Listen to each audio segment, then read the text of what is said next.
Ndagushuje mu izina rya Kristo Yesu, ndakwifuriza amahoro y'Imana n'umugisha w'Imana. Tugeze mu mwanya wacu mwiza cyane w'umugisha wo kuganira ku ijambo ry'Imana. Munsi turaganira ijambo rivuga ngo Yesu ni uruhura abarushye n'abaremerewe. Haleluya. Yesu ni uruhura abarushye n'abaremerewe. Nta wundi waruhura, nta wundi wagufasha, nta wundi wakwikorera umutwaro, nta wundi atari Yesu. Nundi wagerageza haraho yagarukira, hariho ibyo atashobora, hariho nawe ibyamunanira, hariho nawe ibyamujija akayoberwa uko yabigenza.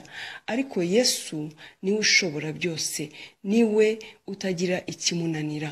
Muvandimwe yagerageza ariko hakagira ibimunanira, nawe birenga ubwenge bwe, nawe birenga imbaraga ze. Rero isunge Yesu, egera Yesu, kuko niwe wakuruhura, niwe wakurengera, niwe wakugirira neza mu izina rya Yesu. Reka dusomere ijambo rero riri mu gitabo cya Matayo ibice 11 umurongo wa 28. Haravuga ngo mwese abarushye n'abaremerewe nimuze munsange ndabaruhura. Mwese abarushye n'abaremerewe nimuze munsange ndabaruhura. Mwese afite ubutware, afite ubushobozi bwo kuturuhura twese. Ashobora kubikorera icyarimwe, ashobora kubikorera umunsi umwe, ashobora kubikorera umunota umwe, kuko afite izo mbaraga, arihagije, afite ubushobozi. Ariko umuntu yagerageza agakoraho agace gatoya gusa kubikugoye, agakoraho kandi ubwo nabwo ntako atagize, agakora akangana urwara mu bibazo bikugoye, mu bikuruhije. Ese wabishyiriye Yesu ko ari we ubishobora?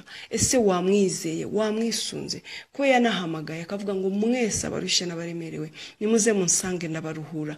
Arihagije. Musange, witinya, tinyuka, jya imbere ye, ihana ibyaha, musaba imbabazi ibikugoye bikuremereye, wenda bigutandukanije nawe, bigutera yenda ipfunwe ryo kujya imbere ye. Ni umunyembabazi, amaraso yaramenye ku bwacu. Musaba imbabazi bigutere gutinyuka kumubwira byose. Ni inshuti nziza idahana, ni umwami usumba abami, kugira neza kwe ni kwinshi. Ndagukangura rero kumwegera, kuko niwe nshuti mu bihe bikomeye, ni inshuti mu bihe byiza, ni inshuti iruta izindi.